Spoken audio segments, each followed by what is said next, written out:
Go ahead. Our mission, Helping Parents Heal, is a nonprofit organization dedicated to assisting bereaved parents. Through support and resources offered, we aspire to help individuals become shining light parents, meaning a shift from a state of emotional heaviness to one of hopefulness and greater peace of mind. Helping Parents Heal goes a step beyond other groups by allowing the open discussion of spiritual experiences and afterlife evidence in a non dogmatic way.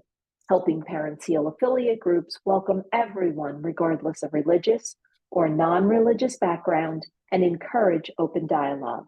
Attendance at all Helping Parents Heal meetings is voluntary. All discussions that take place at affiliate led meetings are confidential. We hope that participants will learn from and share with each other.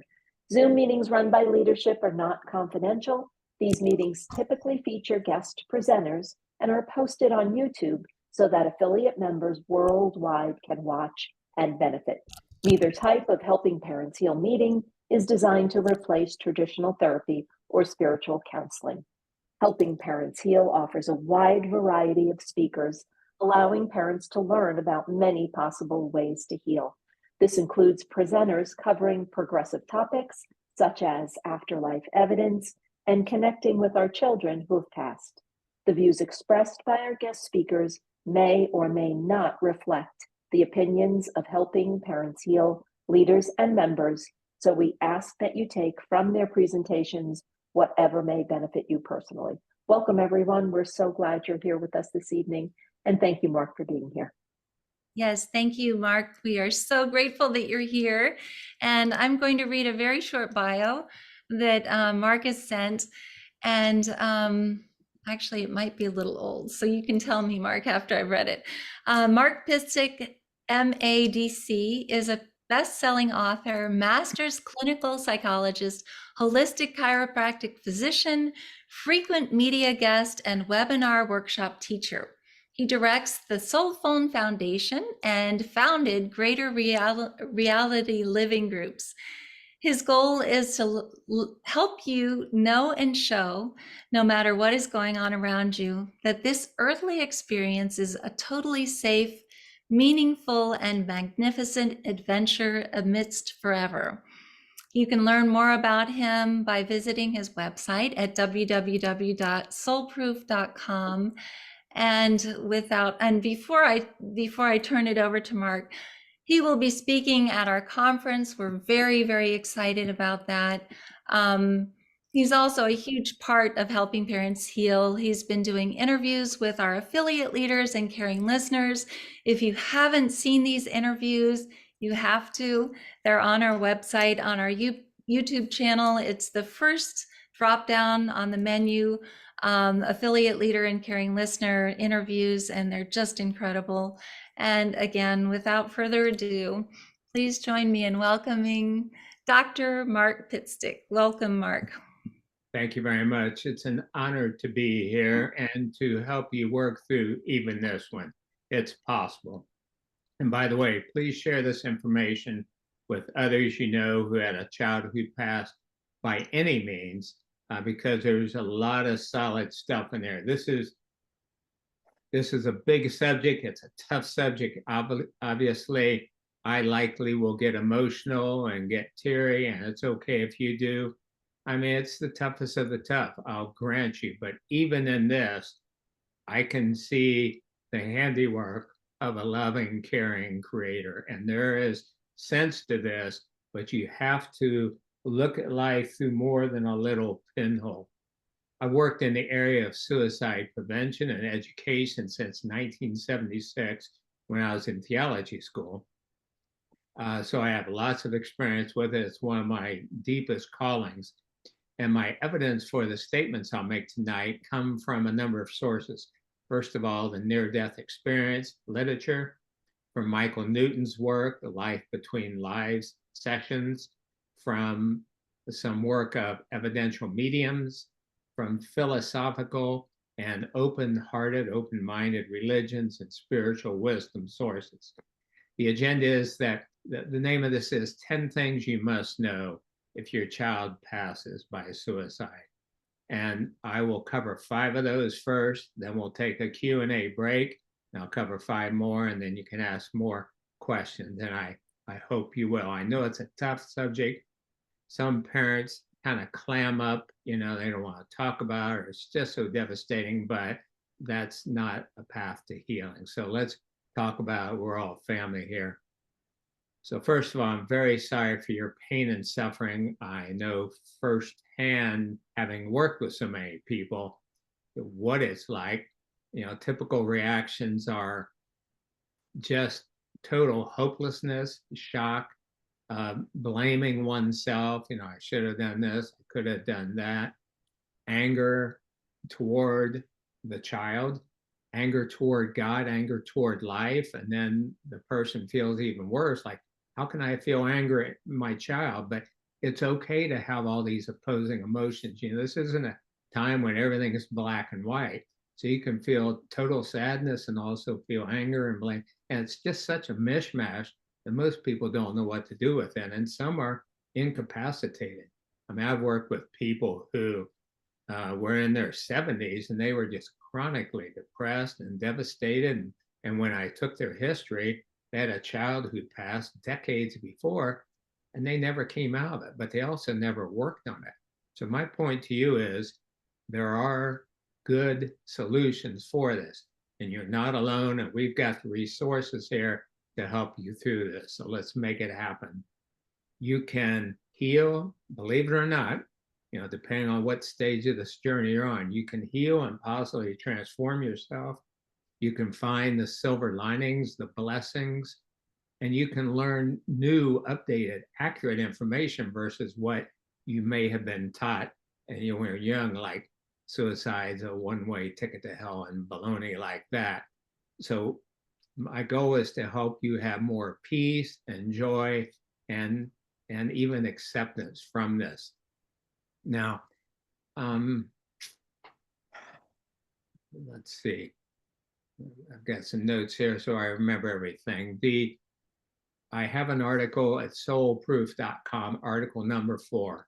And so that article covers everything we're going to cover today and more. So again, article number 4 at soulproof.com. Another foundation article for all this is article number 19, which is entitled The Great News. And that is a list of 11 things about the way life is set up. You heard the term greater reality, how the greater reality of life really is, the nature of reality. Things like you and your child are not separate from Creator. You are one, as many near-death experiences come back and say, we each are one with the one and part of Source. And so that's important. It's not like God's way up in the sky judging, you're going to hell, buddy. That kind of, it's just wrong. Your connection with your child is a sacred and eternal one.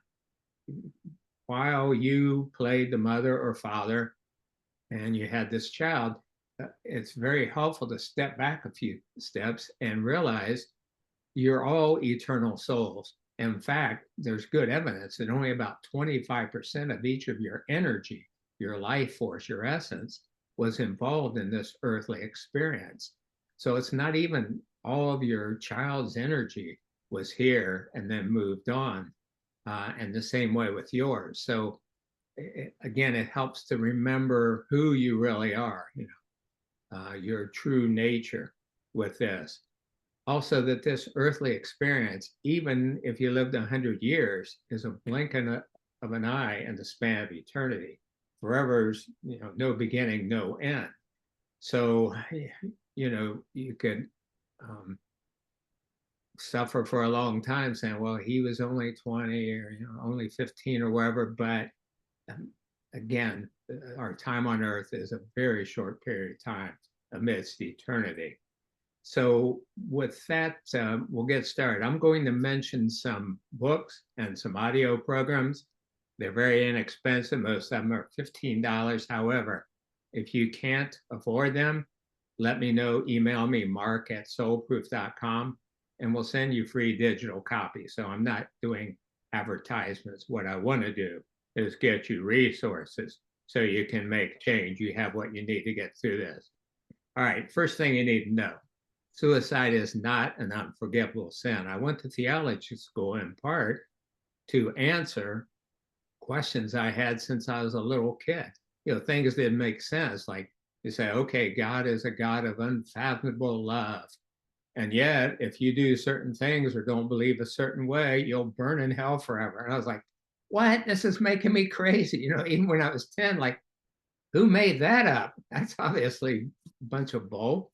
And so what I found is, and I sorry if I step on anybody's toes, but uh, most religions, I just keep it really generic, won't name any names, are they've been changed so much over the millennia. Translations, interpretations, the language bridge. It's real clear. I mean, there are biblical scholars, for example, in Christianity, they break this down and they can tell when changes were made. Oh, that was made in the 1600s to try to help people who were suffering with this. So it's so full of changes. And that's why I say take the Bible seriously, but not literally. And when you hear things, well, the Bible says, well, does it really? People take things out of context and pretty much read whatever they want into it. The unforgivable sin definition is blasphemy against the Spirit. Okay, that's pretty vague, right? And it's really a pretty good control mechanism because people are afraid, oh no, I don't know what it is, but I hope I don't do the unforgivable sin. And of course, when you're young, everybody thinks it's sex and feels all guilty and scared. So it was a great way to get people under control and take their money. But when you think about it, what good or even the average earthly parent would never forgive their child over anything? Well, are we to believe that the creator and sustainer of the cosmos is that petty? Is that lacking in love? I mean, it's just silly when you think about it. Now, I know for a fact, though, that some people suffer with this. I get emails every day from people around the world, and a number of them over the years have been people who go to usually, I call them a funny mentalist church. I got that from Raymond Moody. Where, so this mother's child passes by suicide, and she goes to church and says to the preacher, because usually they don't go to theology school, would you pray for my son?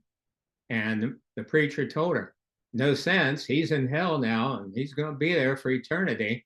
I'm like, oh boy, that's really useful. It's not only ignorant, it's just cruel. And so I say that those who believe that God, the fountain of all love and peace and creativity, would act like that, that's a blasphemy. That's being blasphemous.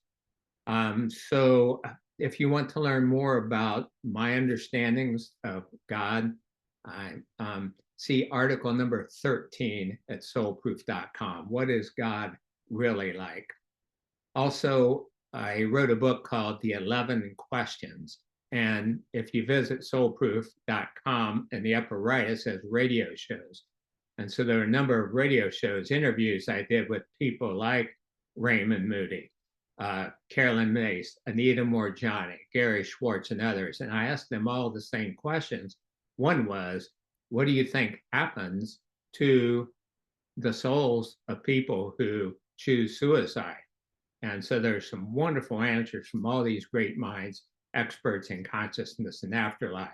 So the 11 Questions book, and then the radio show, so you can get more input about that. The second thing to know is you will see them again. Again, we said that only about 25% of their energy was needed to manifest on Earth. So there's a very good chance that while your child was suffering and eventually passed by suicide, and you're being the grieving parent, there's a larger part of both of you who were together in home base, in the really real place. So I know this stretches the mind a little, and that's why I say you got to quit looking through a pinhole. If you can just enlarge that to a silver dollar, all this makes more sense.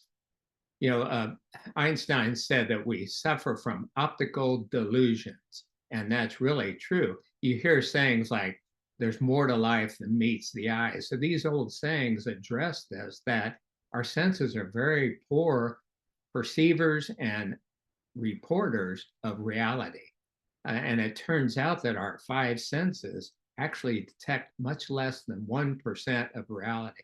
So if you can expand your understanding about the big picture of life even a little bit more, this will make more sense and smooth that path we talked about toward peace, joy, acceptance, love, etc. So you probably know the second law of thermodynamics, energy can't be destroyed.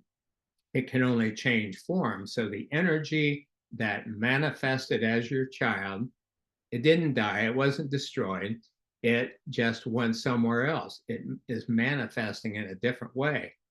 So this is one reason I use specific language, like your child's body died, but not your child didn't die, because your child is an eternal being of energy, consciousness, life force, light, love, etc. So one of the reasons that souls will choose to go through something like this is to wake them up and shake them up and help them realize who they really are. So if you think you're just this body and someday your body dies and that's it, of course you're going to suffer. And so you have an opportunity now to expand your understanding about really what's life about. And it's all great news. So on this point, you will see them again. Articles that I recommend are articles number 160 and 115 at soulproof.com. That's 160 and 115, which respectively review the scientific, clinical, and firsthand experience evidence that life continues after bodily death.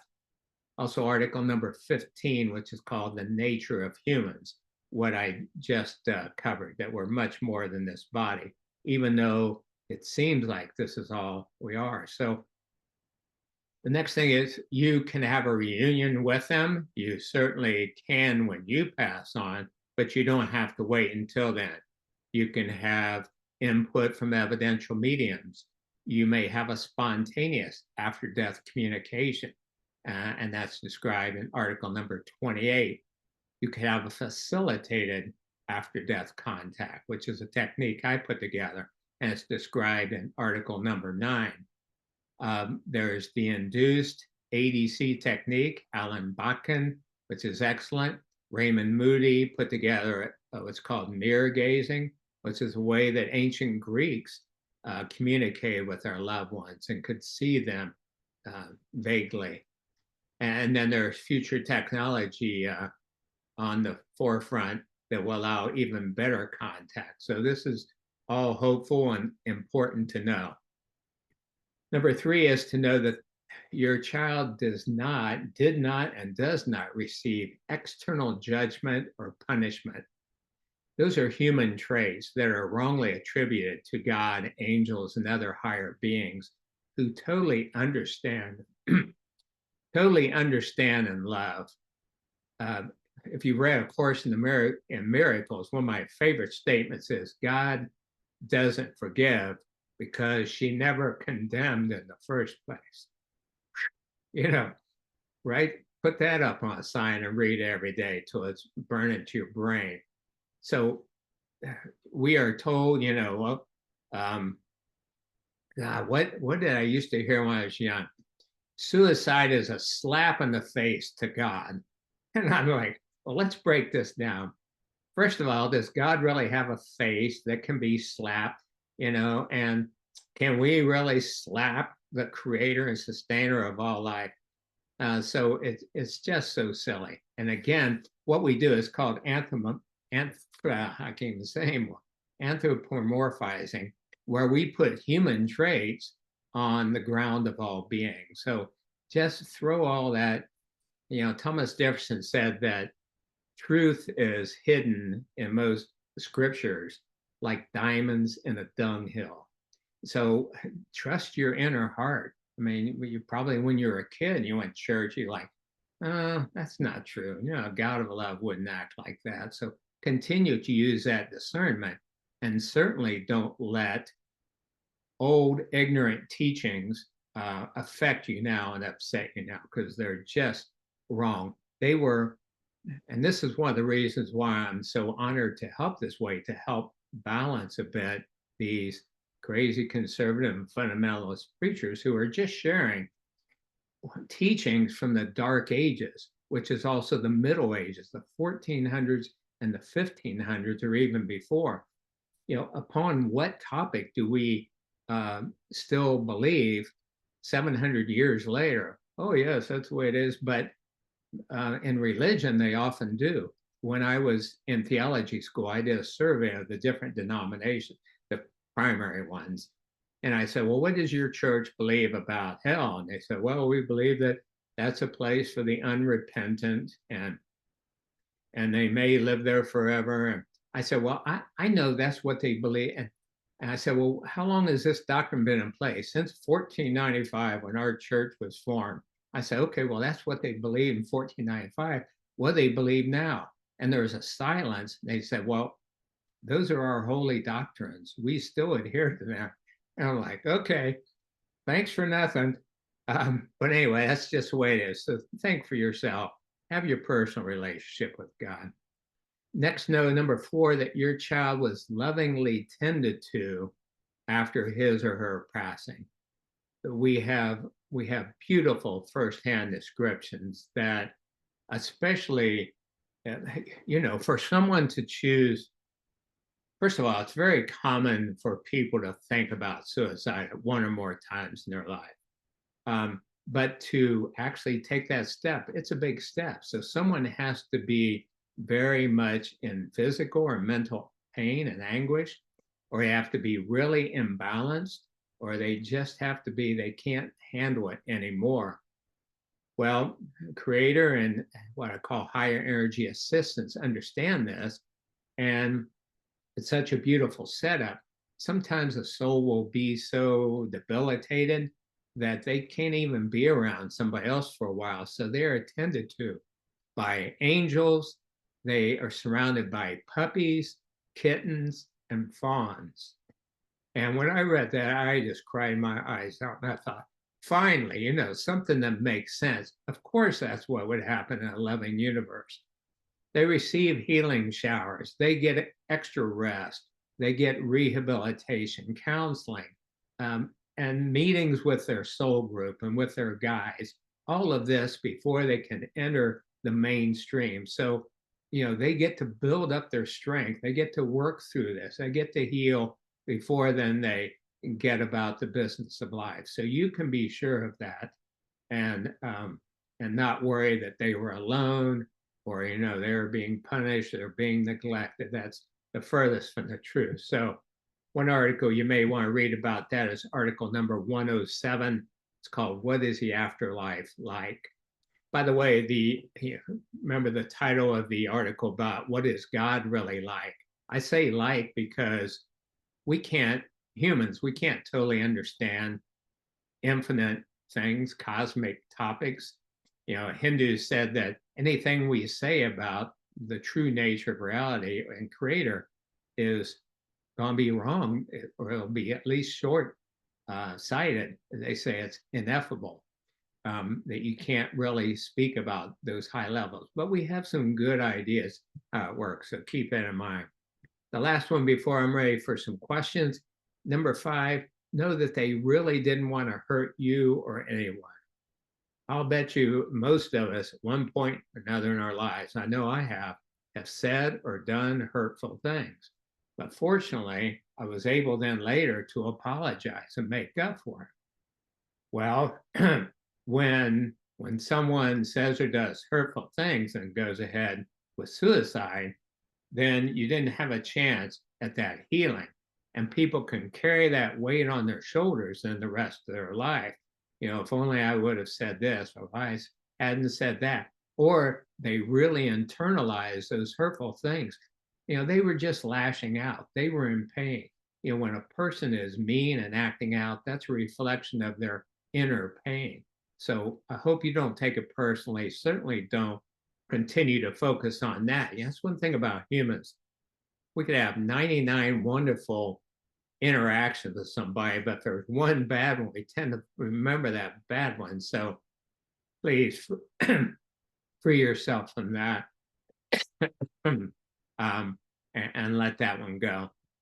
And understand just how much they were in pain, as we've mentioned. So many suicide notes contain the same words. I'm sorry, I just couldn't handle it anymore. So this gets into that. I mean, my God, as I've been doing these interviews with affiliate leaders and caring listeners, I'll bet you 30% of their kids pass by accidental overdoses, some sort of surgery. It's just on one group of 6 moms, 4 of their kids pass that way. And there are very good reasons for it. And I can only go into this so much because we only have an hour. But usually they're very evolved souls. So they're sensitive, they're empathetic, they can feel all the cruelty and hatred and imbalance going on. Secondly, because they're evolved and sensitive souls, energies, their brain and their body need to have a very pure environment. Oh, how many people get that on Earth? You know, we pollute our air, food, water. A lot of the food is nutritionally deficient, pumped full of medicine sometimes. 82 vaccinations by school age, really? All of these things, excess gaming, stimulation, porn, TV, you know, rap music, encouraging violence and so on.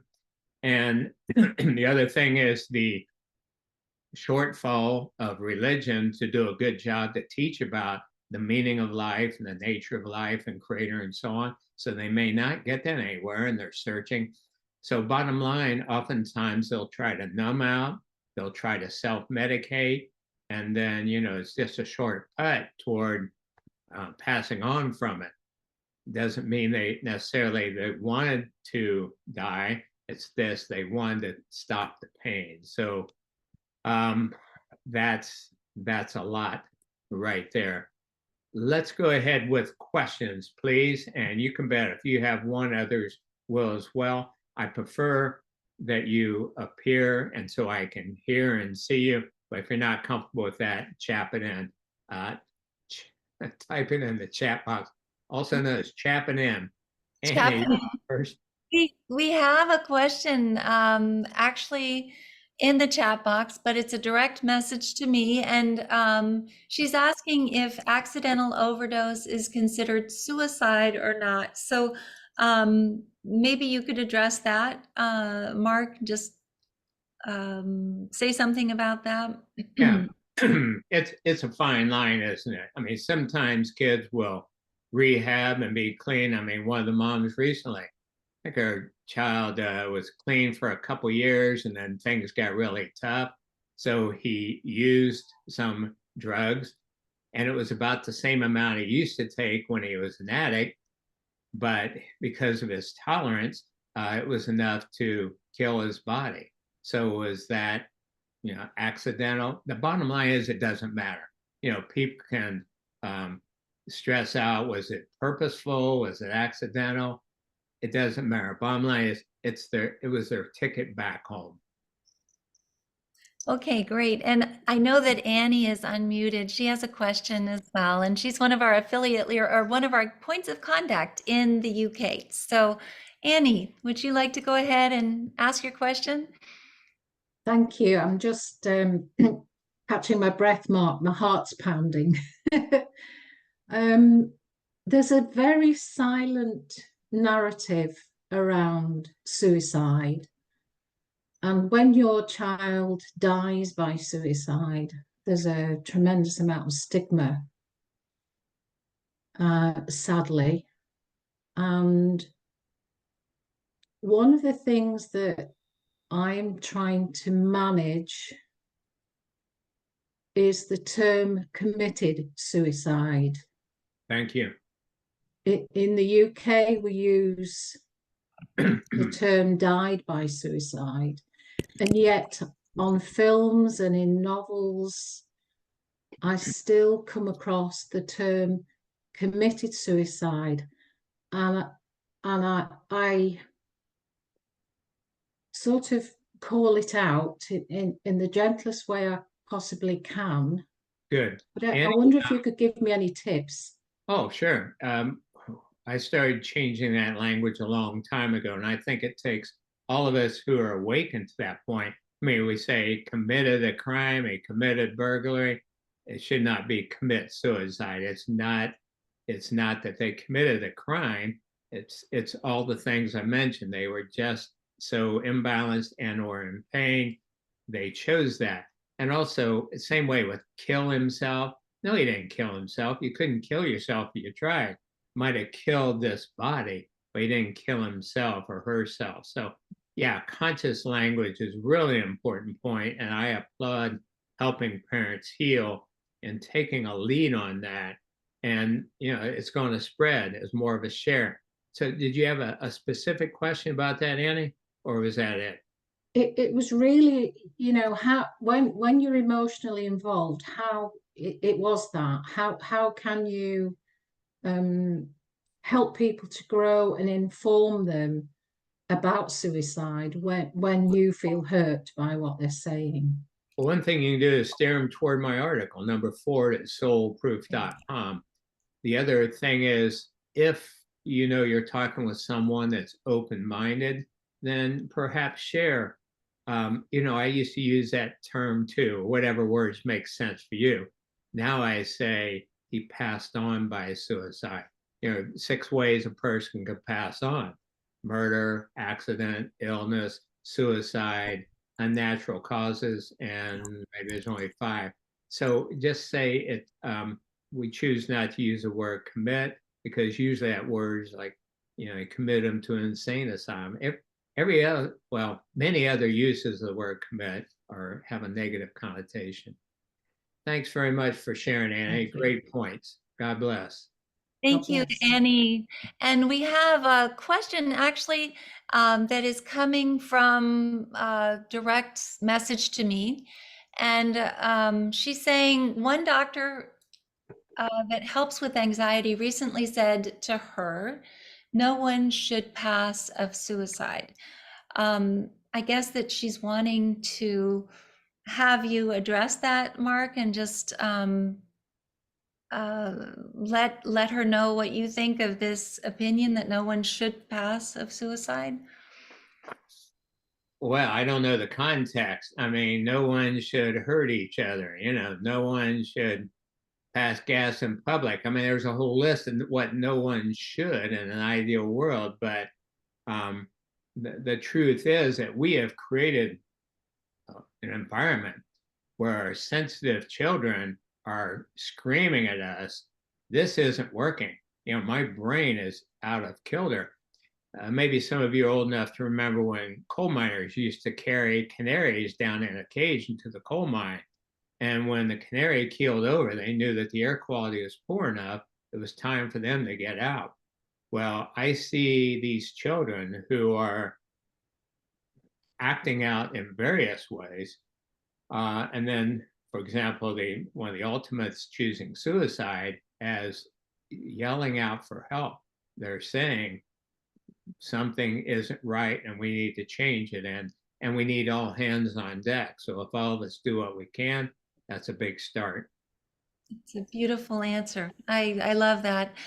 Valerie has a question and she'd love to ask the question herself. So if we can unmute Valerie, that would be wonderful. Let's see, Irene, can you find Valerie? Yes, I just asked her to unmute. Hi, Valerie. Hi, guys. So let me see if I can find you, Valerie. I should be able to. Can you just say hi one more time so I can try one more time? Hi. Here you are. Okay. You're right. Hi. Well, thank you, first of all, for doing this. It's it's important to us, the parents. So it took me a while to get to the idea that my son is not dead. He's still around, which is, sometimes I have my doubts still. Now that I know that he's not dead, is there well, I'm worried about his future. I mean, if there's a future, does he have to relieve the same agony, that led him to, leave this world in the future life, if it's going to be one? Does he have to? Excuse me, Does it make Val. sense? Excuse me, dear. Could you stand still for a moment?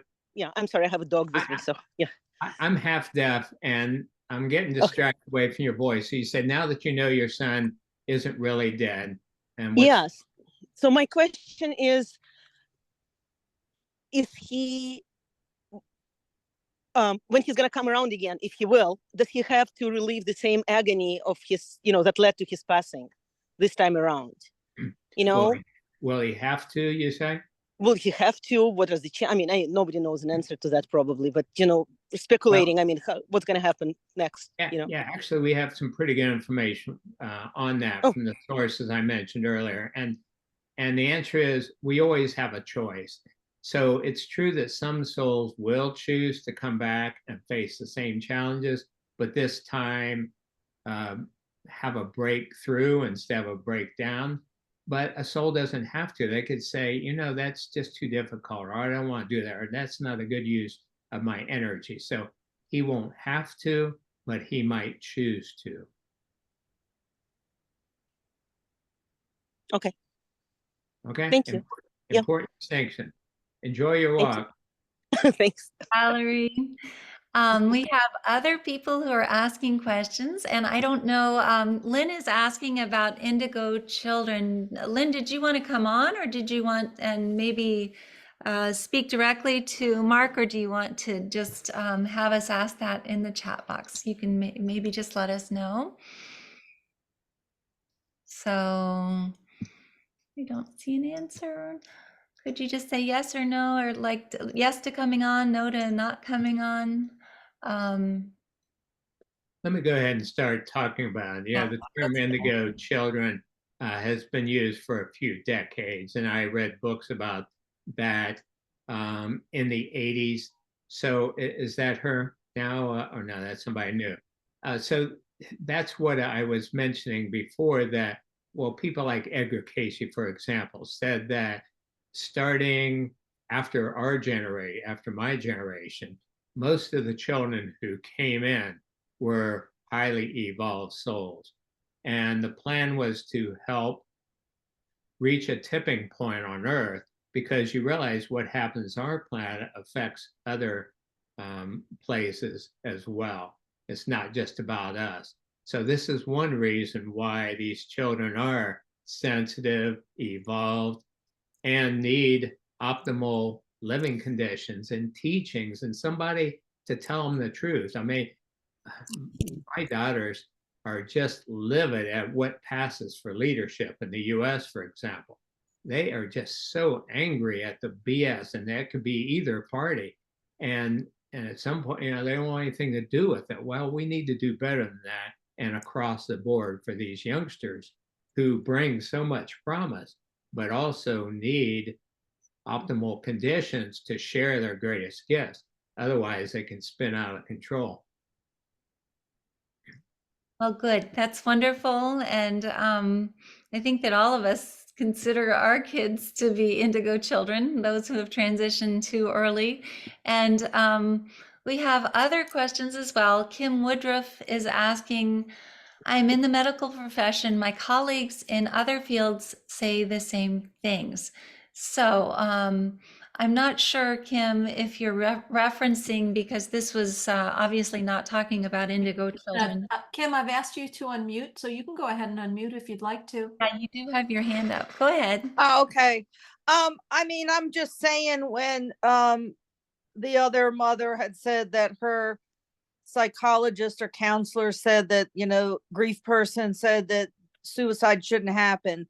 Well, in a profession where all of a sudden there's an up spike, all the professionals say that it shouldn't happen. My son crossed over. He was in the military, and the big thing that came out of that was, in the last 3 years, is it's taken more notice. Now there's a whole bunch of people in the military leadership is needing to take some responsibility. But I think that it's not until there's like this up spike, or there's this a pandemic, or after the pandemic, they all, think it shouldn't happen, when I guess that will happen, and how to deal with it. My question is that, does it run in, like, when one child or someone takes their life via suicide, or, is there percentages that it could likely happen to someone else in the family? Yeah, that's a great question. Thank you for that, Kim. First of all, there can be genetic components, as you know, tendency toward melancholy, for example, that can contribute to the choice of suicide. Secondly, as I say, most people think about it eventually. And so now let's think about teenage kids. And one girl among a group passes by suicide. Then the other girls are like, oh my gosh, I thought about that too. And then they tend to perseverate on that, obsess about it, think about it too much. And as has been mentioned, there's a stigma. It's treated with silence, so it's not discussed. And then over time, that could fester and lead perhaps them closer to suicide as well. Well, thank you, Kim. That was really interesting to have you speak about that as well. We have Monica Smith, who is asking to ask a question, and let's see. Yes, we she's don't unmuted. So Monica, if you could speak, please. Yeah. So Hi, Mark. let's see if we can find you, Monica. I need to spotlight. Can Let's you see. hear me? It says, can you hear me?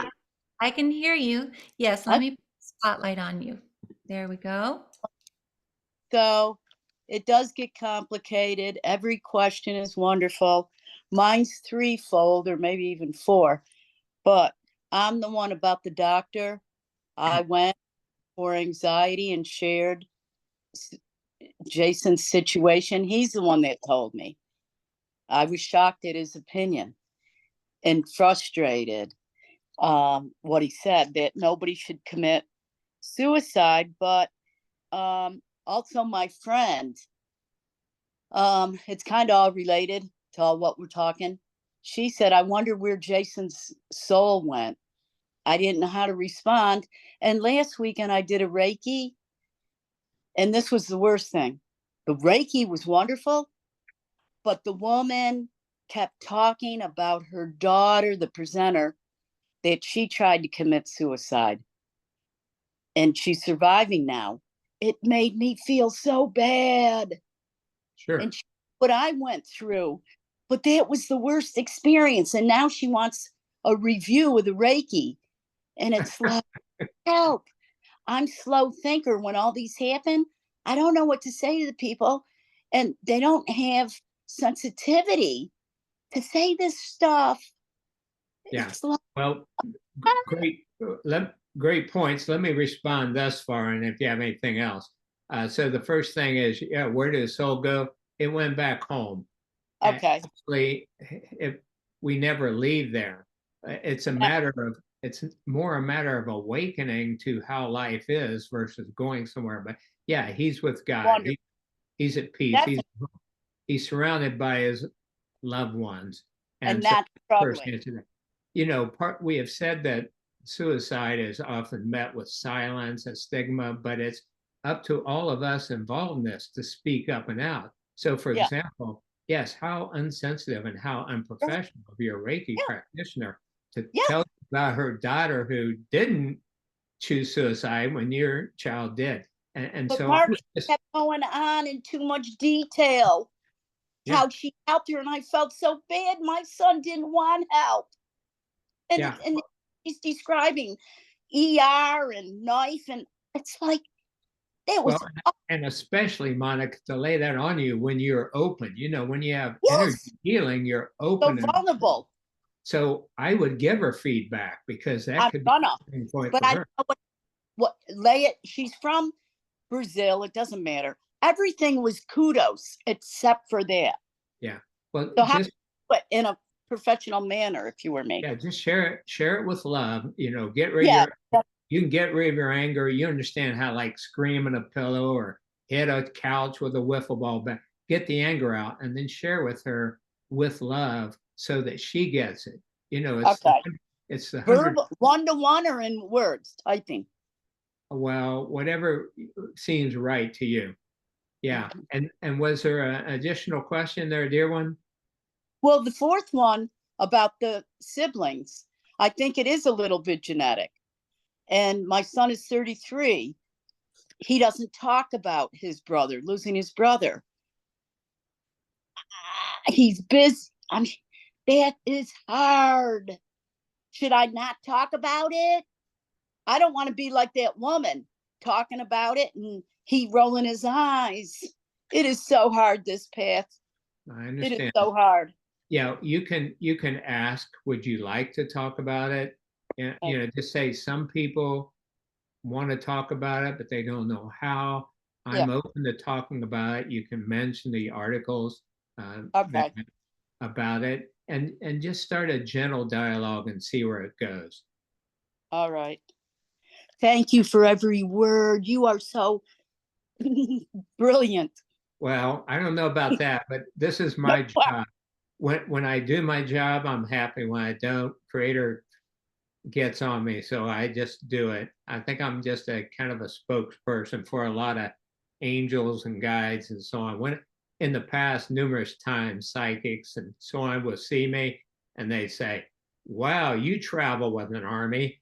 So I give credit to all those helping me working as a team. I hope to get there someday. I'm just dumbfounded when somebody does that. I'm dumbfounded. Maybe I'll know what to say right away. Thank you, Mark. My pleasure. Take care. God bless. That was a beautiful answer. And thank you so much for asking, Monica. Mel is also asking a question, but it's kind of more like a statement. I don't know if Mel wanted to maybe come on and ask this herself. If not, that's also fine. But if not, I can start the question and then maybe she'd like to come on. I often hear people say suicide is preventable, but is it really? Last year, we had the highest rates of suicide in our nation. How is it preventable? How do we explain this in a spiritual sense? Because I can't make sense of this in human terms. Would you like to? Oh, she said she can speak. So maybe we can unmute her and have her come on as well. I asked her to unmute. She's unmuted. Okay. Sure. Thank you. like- Yeah, I think the first part you probably already answered. Is it really preventable? But the second piece is like really deeply the reason I've been gravitated towards this organization is like, how can I explain this? My daughter was only 13 years old. She did not have a history of trauma. She had a beautiful life. She had everything she ever wanted, and more. And it was during COVID, so I understand the circumstances. I have a master's in counseling and my master's thesis is adolescent suicide. She was prescribed a medication, which I believe is what caused her to become acutely suicidal. Now the things I know, I would have done things completely different. She was under the physician care and under a therapist care and all of those things. But I cannot reconcile like how, like, I know everyone on here, the big question is why, but how do we explain this? Like, how can I understand this to help me live the rest of my life? Yeah, it's an understandable question and a tough one because, as I mentioned, there are so many factors, so many etiologies involved in suicide, physically, mentally, spiritually, emotionally, and there are few people who understand all of them and address them. Look at all the money our country spends on forever wars and so on, and that could be spent on taking care of our kids and adequate nutrition and so on. So hopefully that's going to change.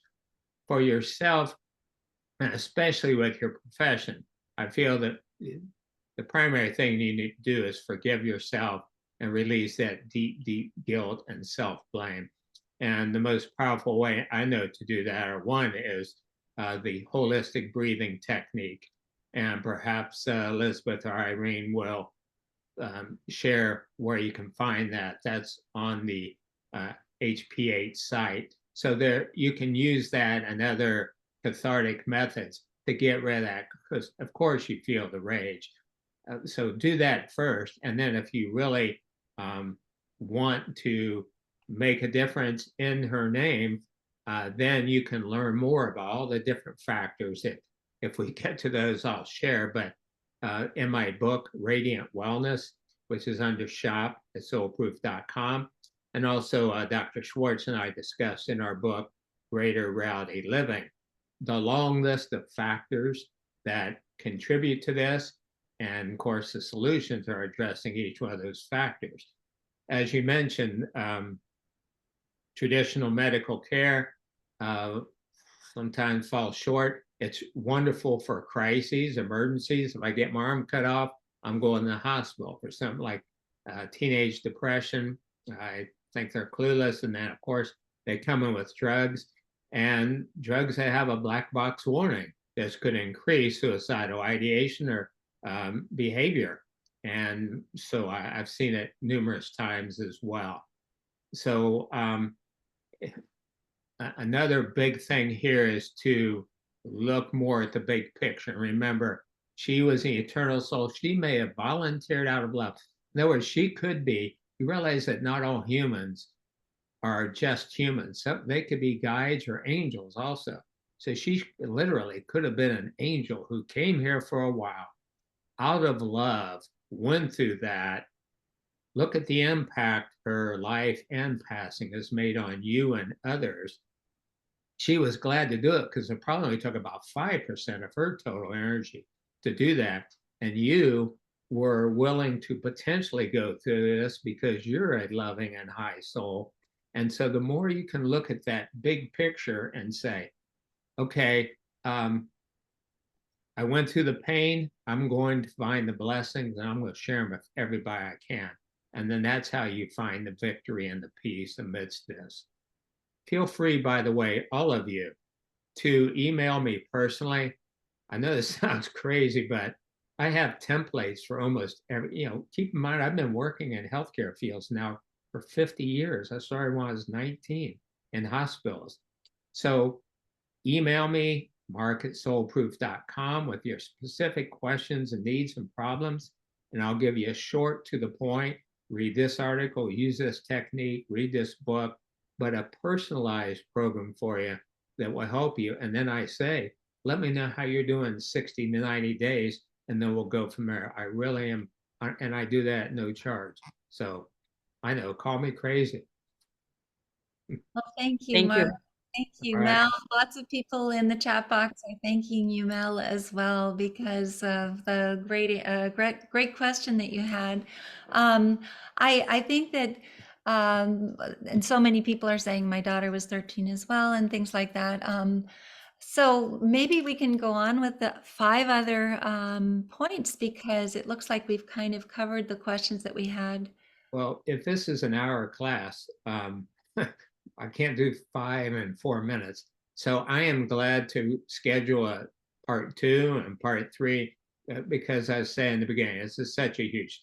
In fact, I was telling Andy before I came down, I said, really, in the ideal world, every parent who has a child passed by suicide would get 1 month paid vacation, and we would meet at a healing seminar where you get massages and acupuncture and counseling and crying together and classes and breathing, and just, isn't that the way it really should be in a healthy, supportive environment? So let's create that vision for the future. But yeah, let's just, I'd say, I know it's late for some people. Let's just schedule again and we'll pick up the others. There's plenty to cover. Make sense? That's Sure. perfect. I think that's Mhm. wonderful. And I know that this will be very helpful already for many parents. I agree with you, Mark. I remember when Morgan transitioned, I thought it would just be wonderful to be able to go to an island and live on an island where everyone has had the same experience, who has children in spirit, and only live with those people and have siblings of these kids as well, living together and being able to move forward together. Because Well, we're gonna recreate that at the conference for everyone that's there. It's a wonderful love fest to all be together, and I hope everyone can join us. And in any case, we truly appreciate you being on here. People are saying that it's been so helpful.